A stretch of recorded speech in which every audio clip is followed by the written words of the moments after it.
everybody, it's Debbie with the Pickin Coop Farmstead. I kind of wanted to show off my new additions to my plant family. I went into a local nursery in Palisadro. It's called Luna's. I'll get a link and put that down. I'm pretty sure they have a link.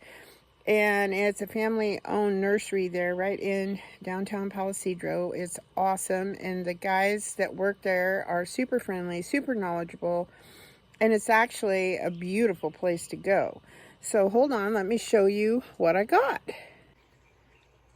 I went in for eggplants, and I obviously got some beautiful little 6-pack of eggplants, and several of them have 2 plants in them, so those are going in the garden today.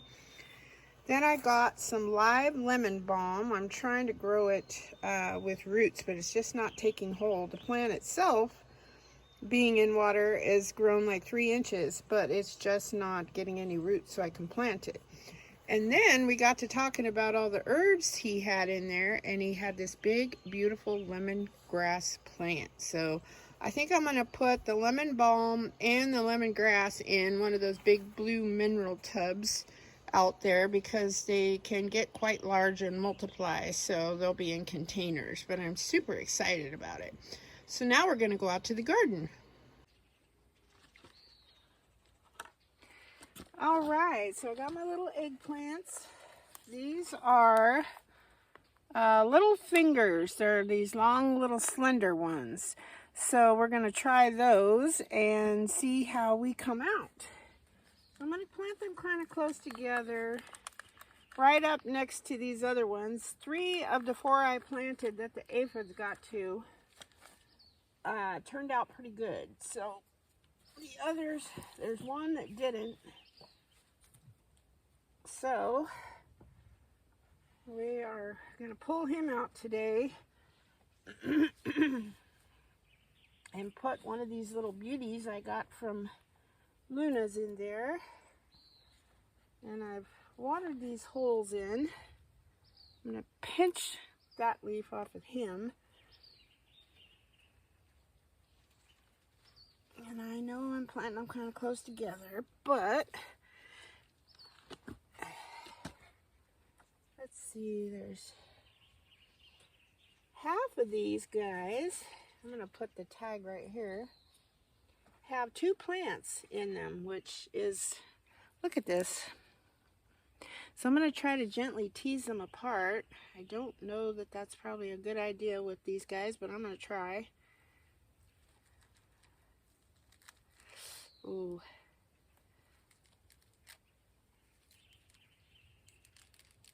Oh, well, we're going to hope for the best. I tried not to disturb the roots too much. Here we are. And we'll put this one right on the edge here. You can see all that. So I ended up with 5 right there, and I still have 2 left. So my next goal is, this is the one that is not responding very well from the whole aphid fiasco. So we're going to pull this guy out. Bye-bye, little fella. He tried. Okay, so we're going to dig a little hole for this one. Move back our straw. There we go. And let's see what we got. Actually, there's 4 here. Holy cow. I don't know. They're so close together. Oh, it scares me when they're that close together. Alright. And maybe I will put one right here, just because there's already kind of a little hole there. See, I've got 2 though, that I've got to plant. Alright, so there's one. And let's see, let's put the other in between these peppers over here. Got to get out here with some diatomaceous earth. pests are bad this year. Okay, so we have room for these last two beauties.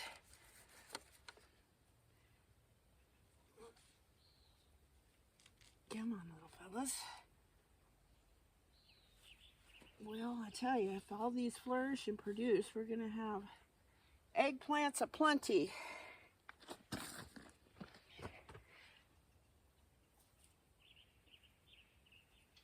You've got to go in there and check these guys out if you're local, because it's just amazing. And out back they have all kinds of plants, little tree frogs everywhere. It's just absolutely gorgeous. Oh shoot, I'm missing another one. I'm losing my mind, you guys. I think what I'll do is put him on the other side. Don't get old. It's not for the weak at heart. Your brain just doesn't want to work. I think I'll put him right here.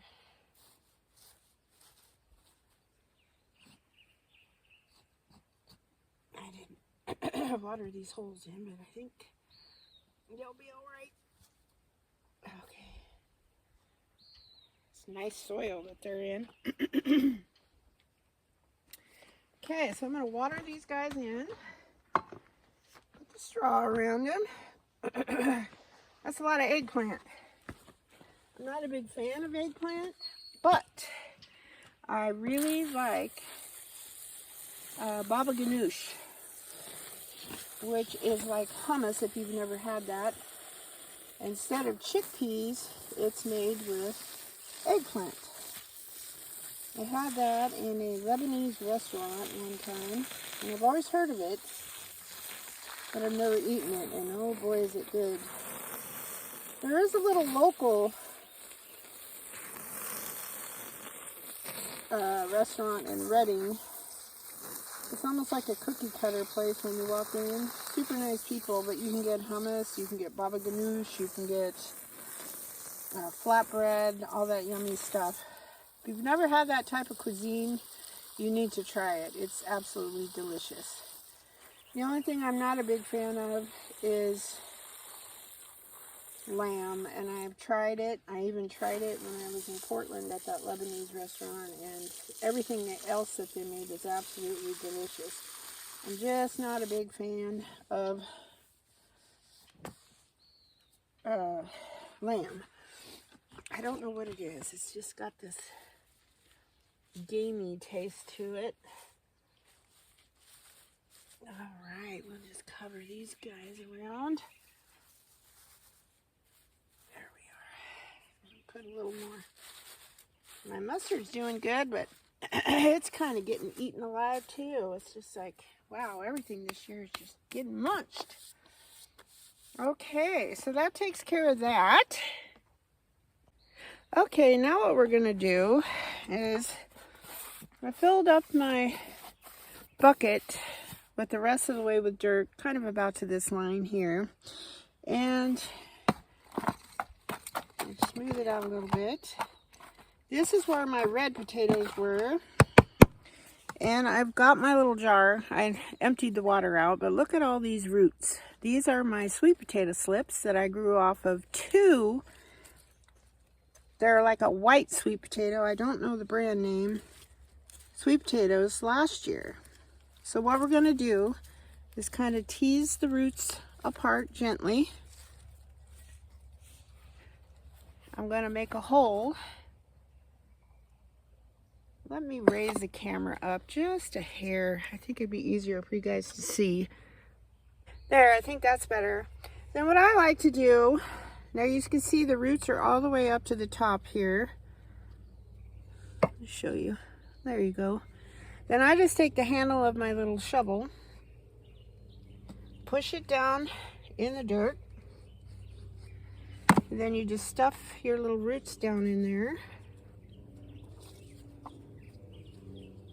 and cover it up, just like that.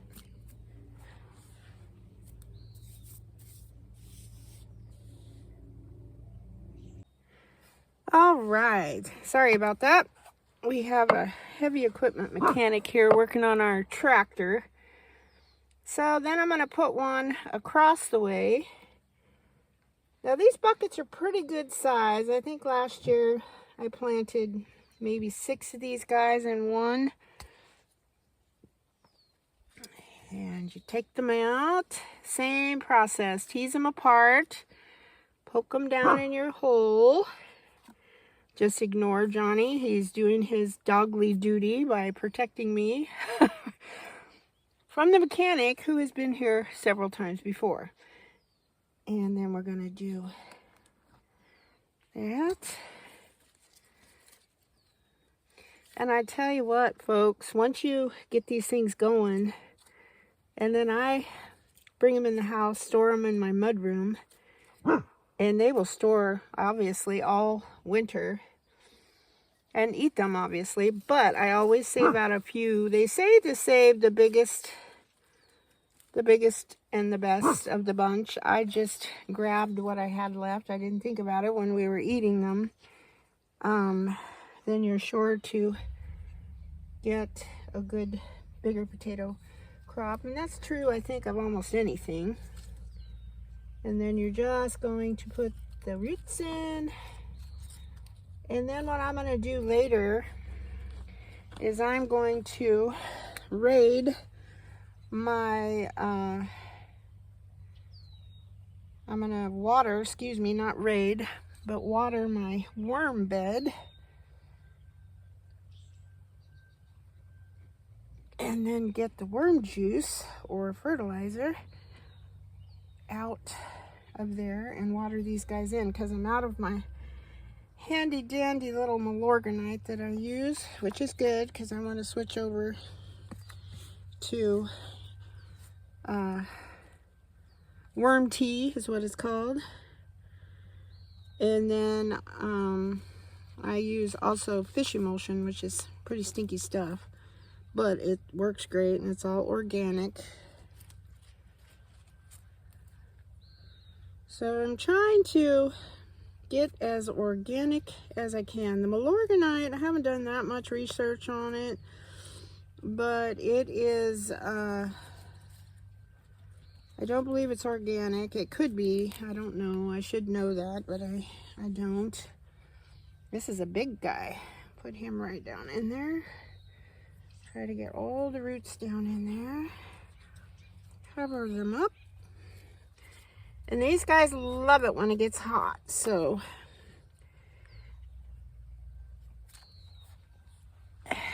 I don't usually plant them out till it starts getting nice and warm. Now I'm planting this kind of heavy.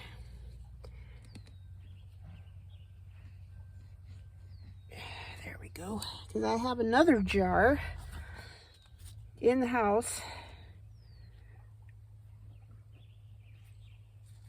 And they're not as old as these slips. And so I figured I would plant these since they've been in the water the longest first. There we go. So now we got them all planted in there. I think you can see them all. And we're going to water them in.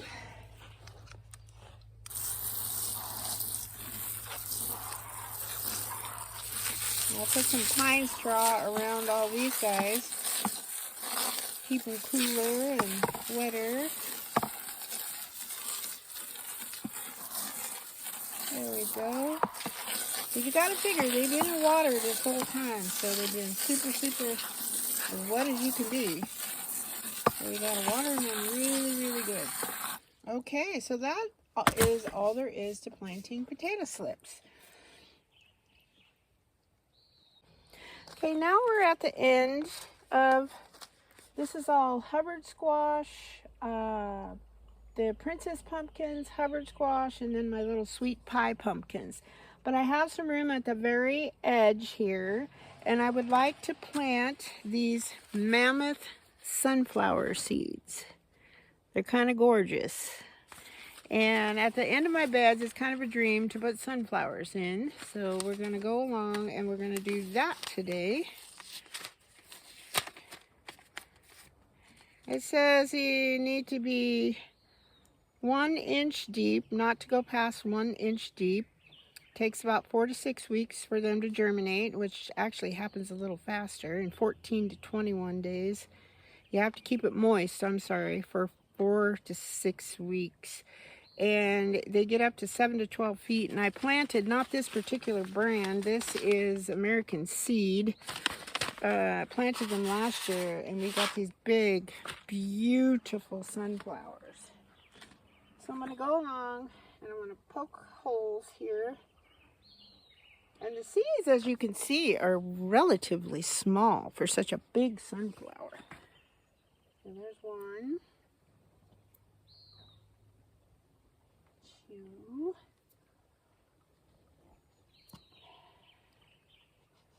3. There's a bonus one I just dropped. 4.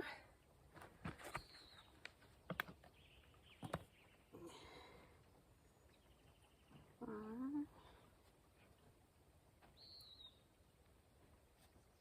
6. I'll put one more down here. 7. And I don't know if most of you know that sunflowers are not only beautiful, they feed the birds, the bees, and if you love sunflowers, they will feed you. But they also purify the soil, whatever their soil they're growing in. They purify the soil, which I think is a pretty amazing thing. Okay, so now I'm going to water these in just like anything else. And as I read on the package, you've got to keep your soil moist for the first 4 to 6 weeks so they can germinate properly.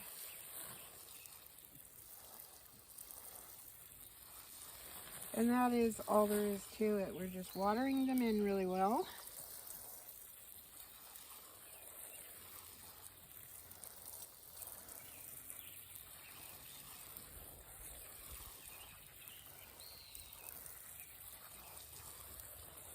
Now you could plant them throughout like the middle of your bed and this and that, but they do get pretty large and the heads are really large.